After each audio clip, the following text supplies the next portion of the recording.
Hey guys, welcome back. Tisha here, back for another Sister Wives season 12. It looks like I skipped 10 on accident, but I didn't. That episode was a complete waste of time. It was just a question and answer thing of the same stuff that we've seen time and time again in a game show format. Obviously, the production thought that this would be an idea that would go well with us, but I'm tired of them recycling the same clips over and over again. And now here we are, and we're having a tell-all to talk about things that happen right after a game show to talk about things that happen. So I just feel like it's pointless. But maybe they skip some episodes here because we know that there are some episodes that have been removed from the various platforms. So maybe this didn't follow directly after the game show thing like it appears now. Anyways, let's begin. Go ahead and do me a favor, like the thumbs up button.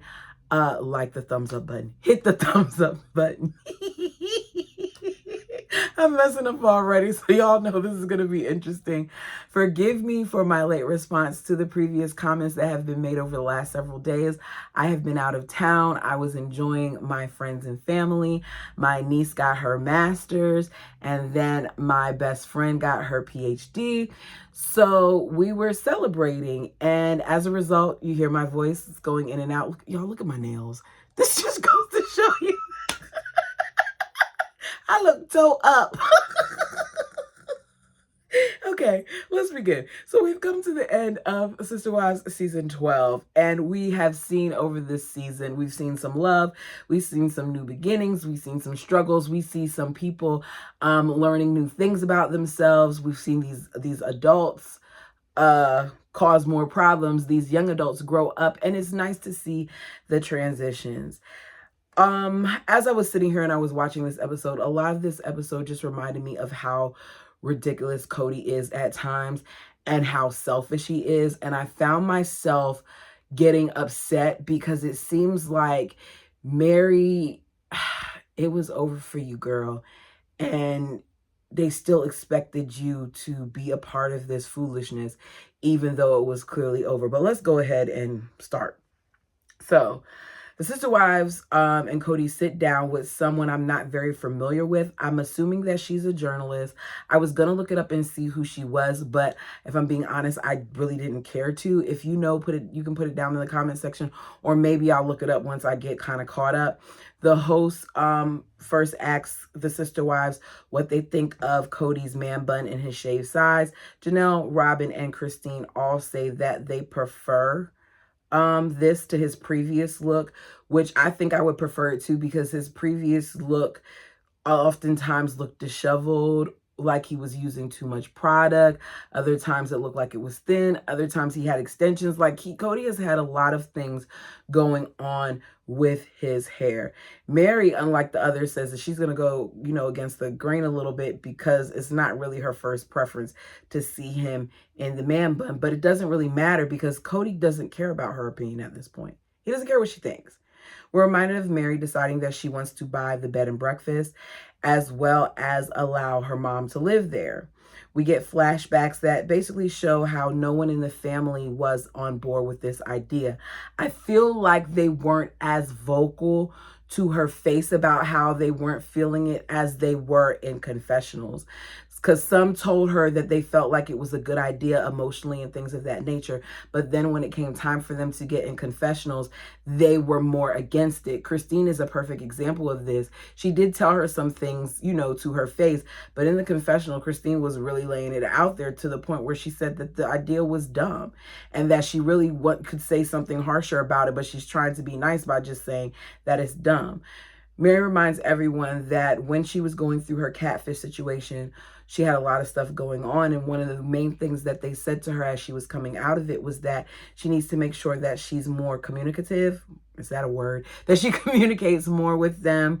That she doesn't, hold back as much, as that she informs them about what's going on. And because they felt like she needed to be better at communicating things with them, she thought that this would be something that she needed to let them know about. I do believe that she felt like she needed to tell them. But I felt like her original reason for that wasn't just because she wanted to communicate with them and let them know. I believe that Meri wanted help financially. And it's okay if she did, but don't sit here and try to act like, okay, the only reason why I told you all this was because I was trying to inform you. No, you wanted their help. She said that she was telling them the plan, not that this is exactly what she was going to do, that the idea of letting her mom live there, you know, without paying anything was just an idea. It wasn't something that she had finalized. Kody said that he did not want to put the rest of the family at financial risk in order to fulfill her dream. I get that, but Kody was willing to do it for the bird. It's when it comes to stepping out on things, Kody seems to not be willing to financially support any of these kids but the Bird's kids. I look at how it turned out, you know, with the education situation and how the moms were doing that. And I looked at how against, you know, Kody was with Janelle getting her RV. And I looked at how against he was with Meri in this B&B. And I looked at how against he was with some of them renting versus some of them not renting, and Janelle finally building out on Coyote Pass and all these other things. But when it comes to the bird and what she wants, he doesn't hesitate to make sure that he gets it done for her. Just my opinion. You all tell me yours. Kody says if Meri were to get this home and she couldn't afford it, then it would take from the rest of the family. And he has little children at home and they have to, you know, be taken care of. Meri isn't allowed to draw to the family or take from the family anymore.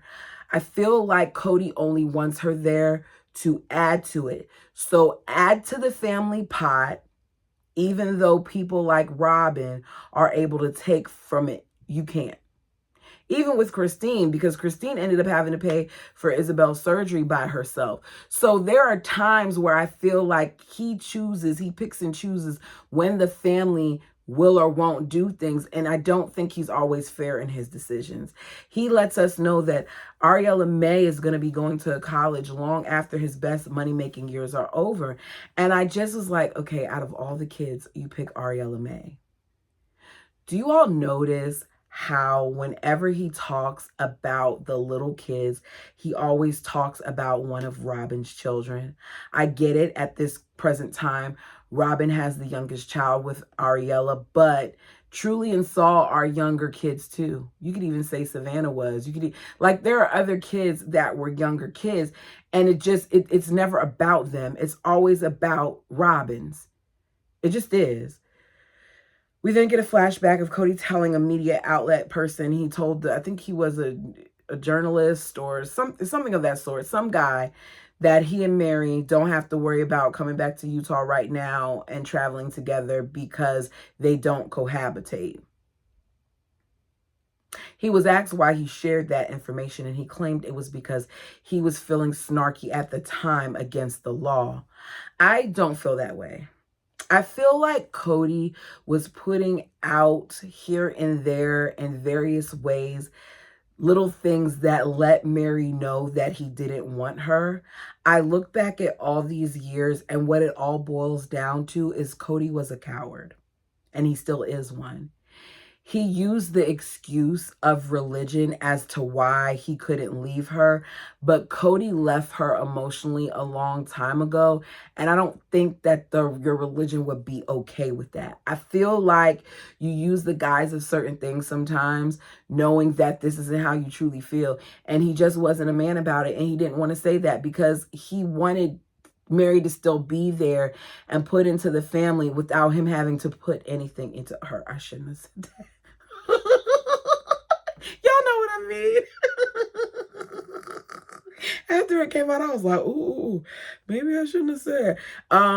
We see she was bothered by him saying that. We see flashbacks of them talking to Nancy. Robin tells Kody, I love you, but you say a lot of things that you shouldn't say.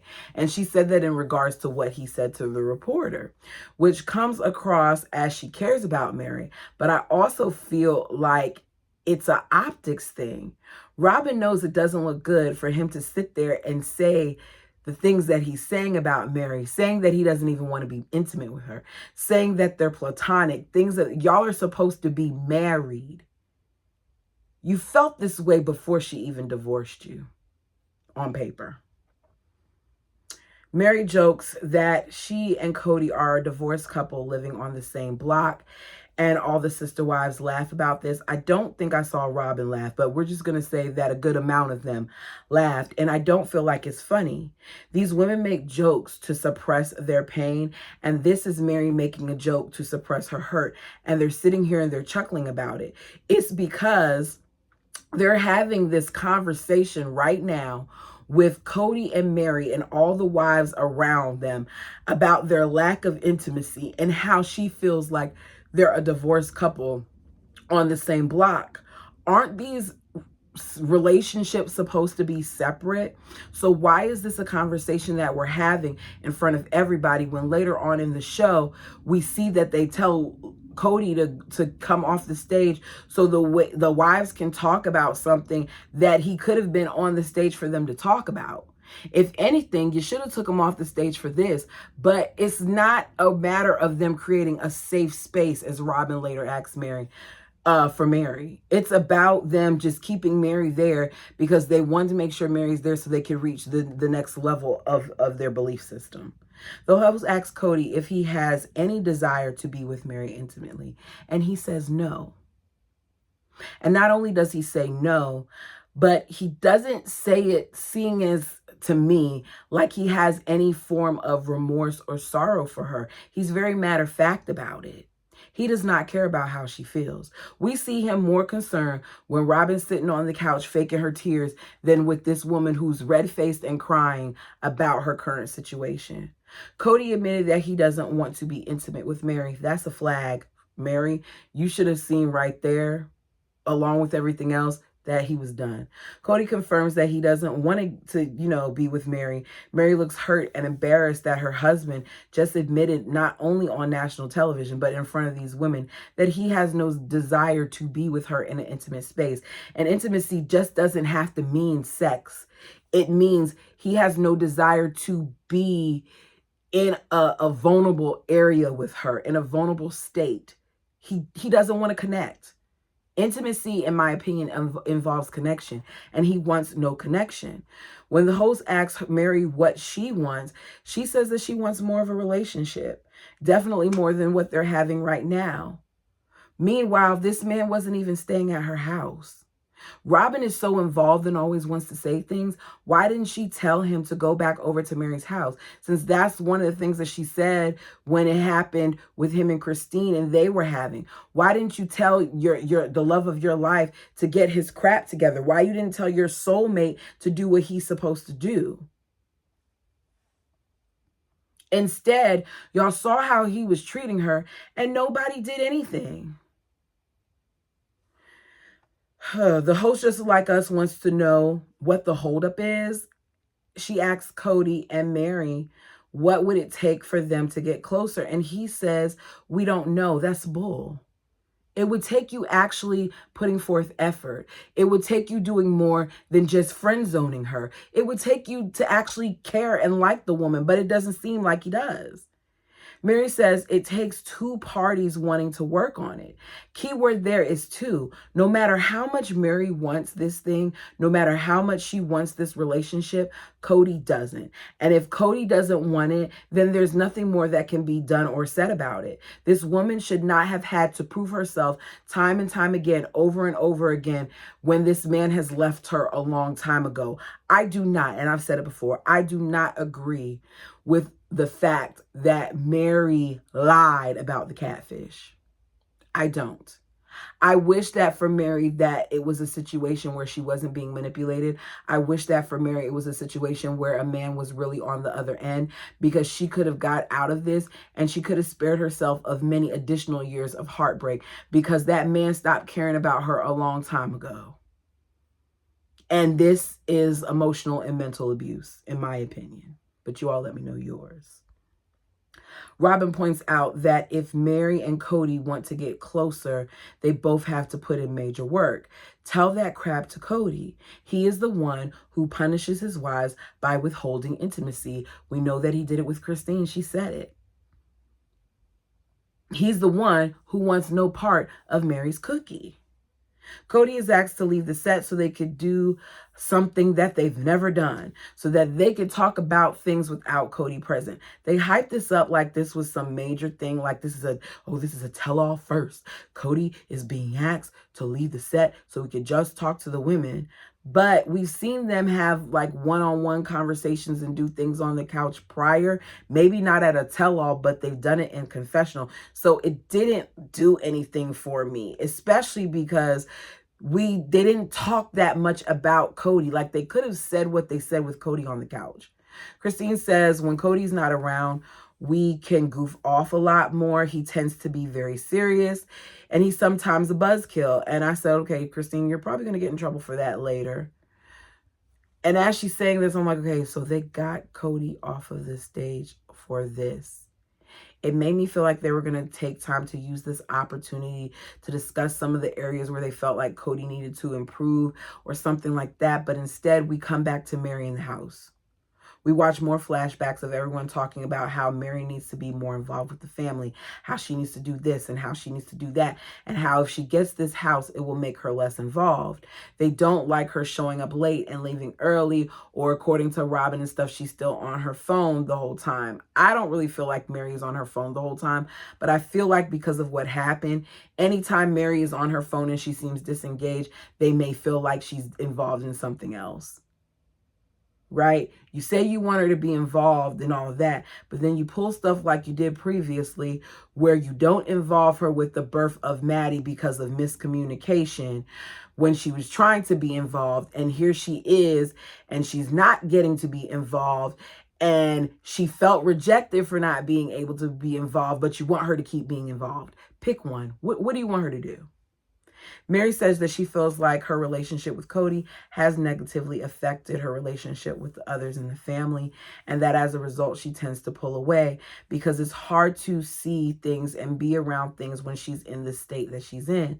The Bird says that Meri says a lot that she doesn't know what her role is in the family, and she doesn't know what she's supposed to do there. Basically, it's hard for Meri to know what her role is because she's not even being treated like a wife. How is she supposed to know what her role is when her husband is not treating her like a wife? He's not even treating her like a friend.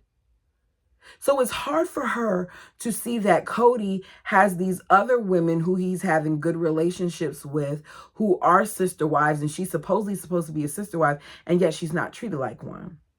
The Bird wants her to insert herself more because she's a cornerstone of the foundation. And she said it a couple times. So I was like, okay, did you practice what you were going to say to describe Meri? Because I'm sure you can find something else than a cornerstone of the foundation. The Bird says she was happy for her with the bread and breakfast situation, but at the same time, it was hard.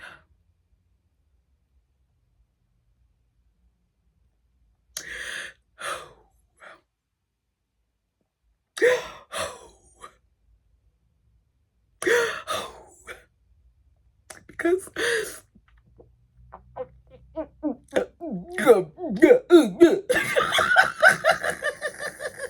sorry. Because I felt like I lost her. I felt like we lost her. And I was sitting there watching her. And I said, if this Z-list actress is going to take any more time to sit here and make us feel like she is really crying, putting on this performance, swallowing and nodding and pause and all this other stuff, the least you can do, Robin, is have a real tear drop from down your eye if you're going to make all those sounds. Cry. Like, actually cry. Because it's getting old. You're sitting here making these sounds and the pauses of this emotion about the possibility of losing Meri. Meanwhile, because Meri falls for this crap, Meri is sitting there and Meri's red faced and she's crying. But Robin's supposed to be crying too, and she's fine. There's been no flushes, no changes in anything. Same thing. Just a little bit of trying to water in the eyes. All that pausing and she still couldn't get it out. Meri says, I haven't doubted that they wanted me here. I know that Robin wants me here. I know that Robin really, really wants me here. And I know that all the sister wives want me here. It's just, how do I do this? How do I become comfortable in our new family structure? And she's crying. Robin then says, is this safe for you? You don't care about whether or not it's safe for her. You just say that because you want to make sure that it appears as if you're the one who cares the most. Meri says, it's safe for me, but is it safe for everybody else? Do y'all understand the words that y'all are using? Because y'all like to use a lot of buzzwords, but do you really get what you're saying? Christine agrees that when you are fighting with your spouse, it is awful to see your sister wives having good relationships with the person that you're having such difficulty with. And we saw Christine's struggles throughout the first few seasons, and even we've seen her struggles. And as she's saying it, I'm like, thank you, Christine, for being honest.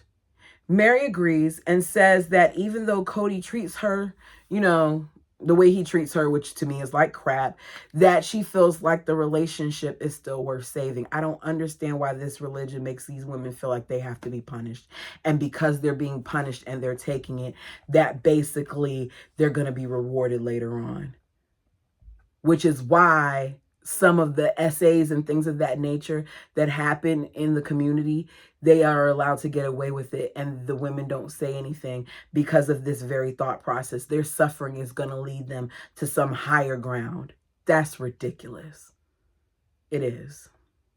She says, I just want good relationships all around, and if I don't fight for it, I won't get it. Back to what she's supposed to do. I'm not fighting for someone who doesn't want me. And you all can agree or disagree with me down below, but I'm not doing it. Maybe I've missed out on some great love for that, but I refuse. If you can't love me the way that I need to be loved, and if I can't love you the way that you need to be loved, then we do not need to be together. We don't. Because we're supposed to be happy. Yes, it's not roses. Yes, it's not always going to be great. But how long is she supposed to be down? How long is Kody allowed to treat her the way that he treats her? Because at this point, this has been going on for years. He's admitted it. And here we are with her still having to fight for this man that doesn't even care about her. Janelle says, I can't imagine how awkward and hard the situation is for you. You're shouldering a hell of a fight, and Kody is too. Janelle, and this is putting aside, I'm talking about in current times. I'm putting aside what's currently going on with the family and the loss of, Garrison. I hate that happened. In this moment, Janelle, I need you to shut up. This is not the time for you to stand by your man. Kody isn't shouldering anything when it comes to Meri, with the exception of that he doesn't want to be with her, which is what he should have said. What fight is Kody doing? Cody's not fighting for her. He doesn't want her. Janelle continues and says, I've seen progress. I really have.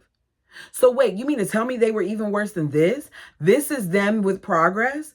This man says he doesn't want to be intimate with the woman. The man doesn't stay over her house. She's not in the rotation. She's been gone for several days at a time. He doesn't even come and see her. He doesn't kiss her. She was excited to get a hug from him. A freaking hug. A hug. I've hugged strangers before. And she's excited about a hug. So this is progress? Kody was treating her like crap. He was. And I'm not saying Meri's innocent in anything, because I've seen some of Meri's passive aggressiveness as well. I get it. I get it. She says, you're not antagonistic towards each other anymore, that y'all are actually having cordial conversations. And I'm glad that you're sticking it out because it's worth fighting for. Is it? I said, okay, this is why Janelle, in the last season that we saw her, because I don't know what she's going to bring this season, is saying that she's separated and she's not divorced. Because Janelle still doesn't get it.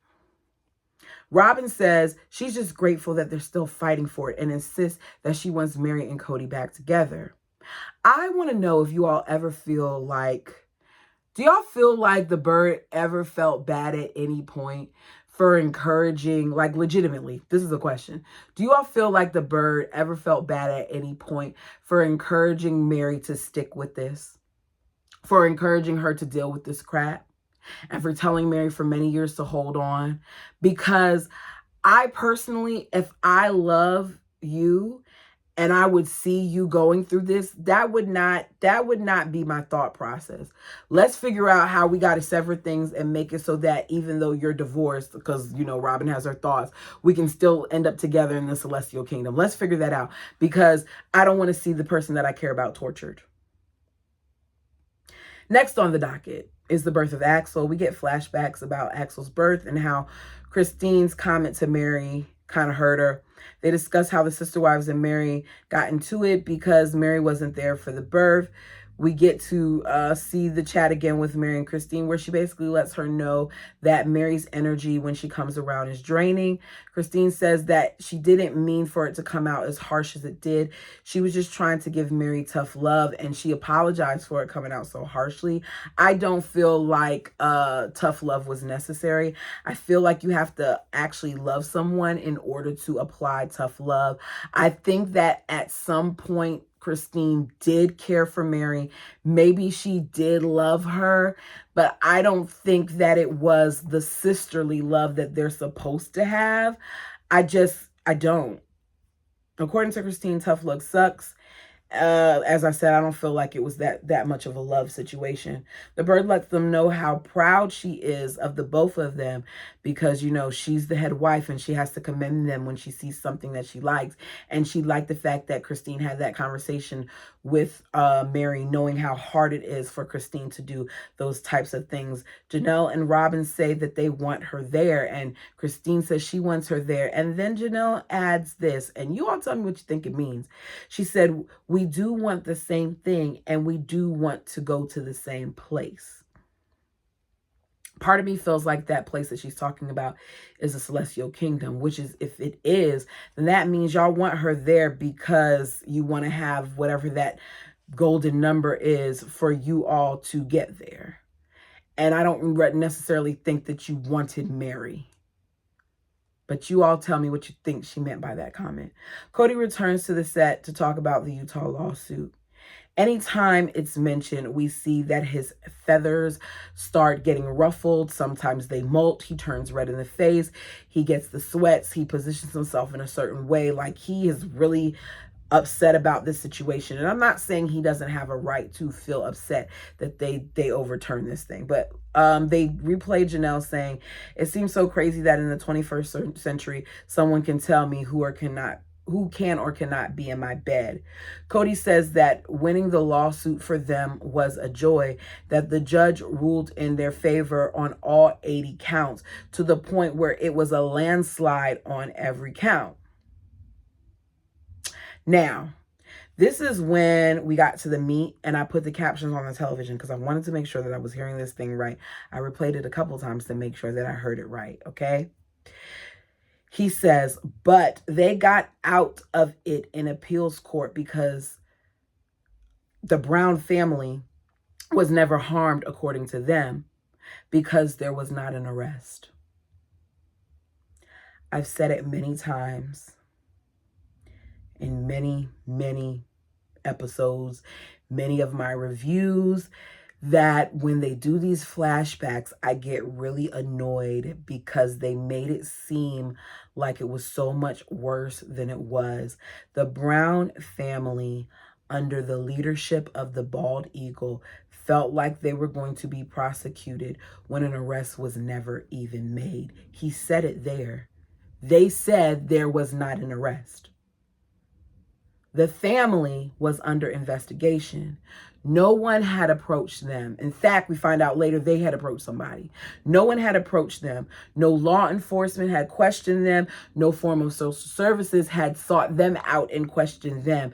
They just heard via the media that there was an investigation underway about them, right? Once they went public.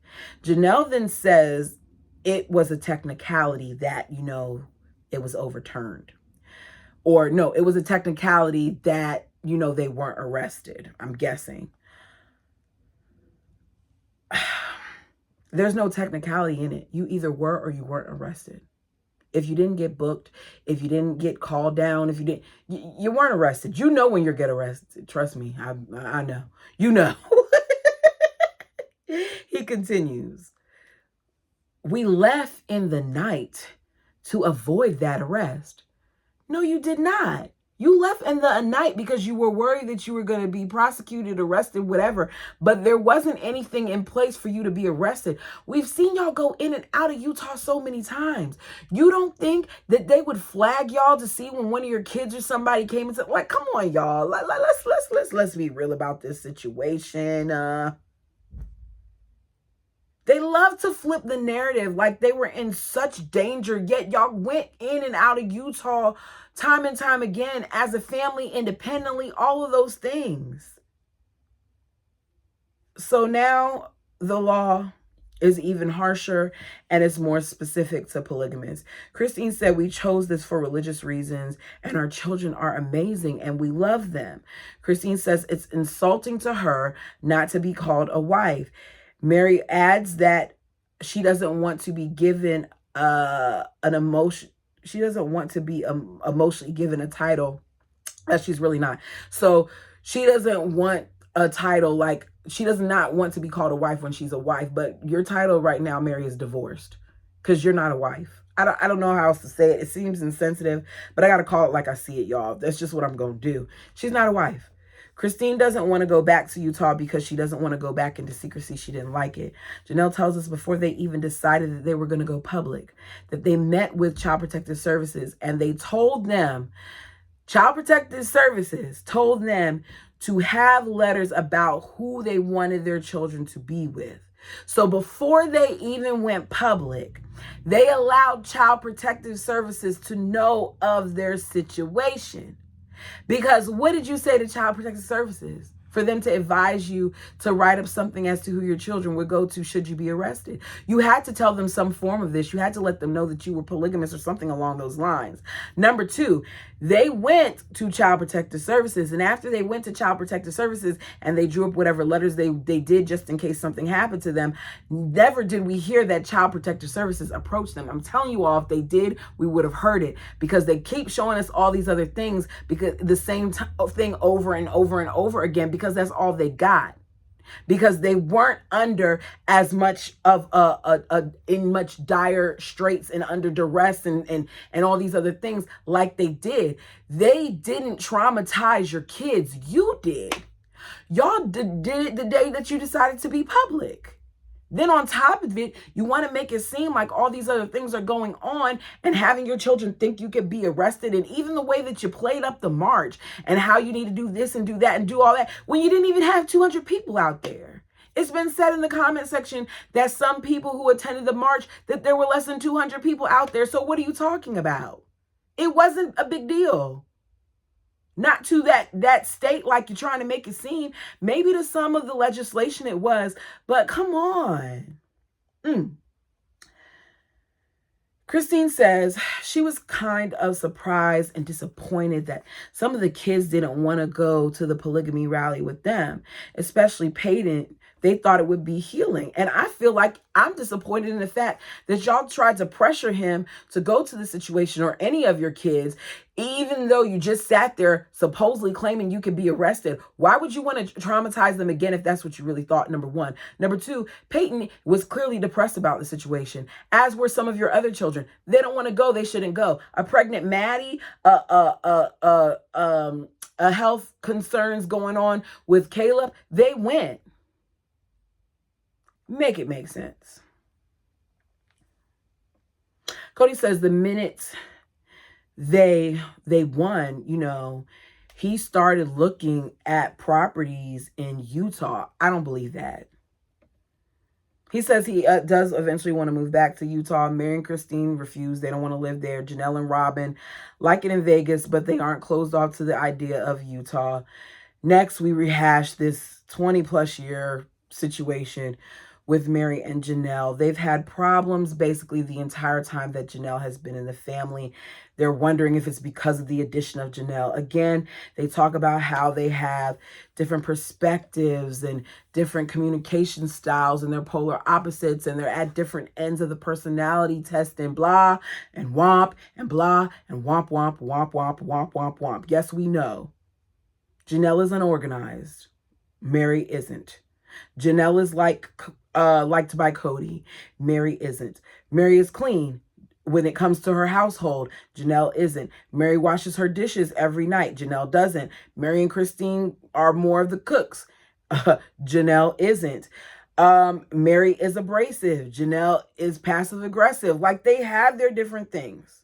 Janelle likes to go to work and make money. Meri before used to like to go to work, sometimes go on vacation with others and spend Janelle's money other times. Like, there's a lot of different things there, but they boil it all down to their communication. Janelle says they didn't get each other, that they should have talked about these things prior, which they should. I think anyone, I was going to say involved in this faith, but anyone who is planning on merging households should have some type of third party, preferably, in my opinion, a counselor, therapist, psychologist, whatever. Have somebody who is qualified to help you all figure out what that looks like for you all and what comes up in the merger of households. The fact that they don't do that because they're scared of what may come of it makes me understand just how doomed a lot of these relationships were, because they didn't know what they were getting themselves into. They say that they bonded while they were on the trip with Leon, despite Janelle being apprehensive about it, because we're reminded of the whole situation with Meri being upset that Janelle answered a question during press. Kody lets us know, to be fair, that there are times where they interrupt and talked over each other, that, Robin answers for him sometimes and vice versa and whatever else. We get it. We've watched the show enough to see that you all do that. Janelle says that she's thankful for Nancy because they were able to, work through it. That she felt really good when Leon asked her to be a part of the march. And, she is a feminist, and you can be a feminist and married to be a sister wife. I don't really know if they'll agree with that, but, to each his own. By they, I mean, your community, Janelle. Meri says that the march for her was the turning point of her relationship with Leon, and that, they had started a little bit before, but once they were invited to go with Leon and Audrey, they felt, more connected and honored that, the both of them did, that they would be invited to that space. And that is one of the main reasons why she said that, she wanted to be a part of it. And that's basically the end of that part. Y'all let me know what you thought of this tell-all review. Put in the comment section down below your thoughts.